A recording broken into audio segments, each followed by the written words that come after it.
63 Emerald Street. The tool that was alluded to earlier by a couple of speakers, that the police would have an extra tool to do something regarding drugs.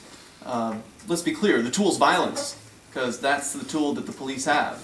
And using violence to get your way is not a nice thing to do to your neighbors, or to your son or daughter, or to your kids, or whoever we're talking about here that might have used some cannabis or whatever the issue is. In this case, it's cannabis.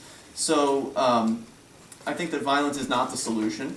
And if you think that violence, or this tool of ordinances and statutes and putting people in jail cells and all of this is the solution to drug use, well then maybe the city of Keene should do the reverse. Instead of sending a letter to Concord asking them to repeal marijuana, maybe you should ask them to create alcohol prohibition all over again.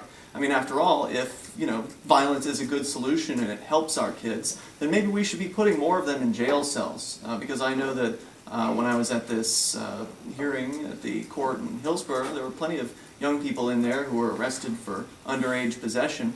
And that's one of the questions I love to ask the police when I talk to them is, did you ever have a drink when you were underage? Because they all did. I mean, who hasn't had it yet? He's laughing all right for David. You probably had a drink under the age of 21. I mean, who in this room hasn't had a drink under the age of 21? Would you be better off if the police had busted into your little gathering or wherever it was that you were drinking and put you in handcuffs and then took you down and charged you with misdemeanor crimes or whatever the charge would be? You probably wouldn't be better off today. Maybe it'd be harder for you to get work or to get a job, among other things. So violence isn't the solution, and the drug war is a war on our friends and our family members. So I hope that you guys will do the right thing and encourage the state legislature to do the right thing and end this at least insane war on marijuana, which is the bulk of the war on drugs. Marijuana is easy to catch, it smells, it's not as, the pills and things like that are a lot harder to detect than marijuana. So for the most part, the war on drugs is a war on people who've used cannabis or use cannabis currently.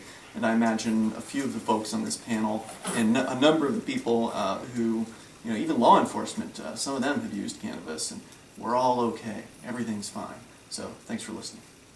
Thank you. Anyone else?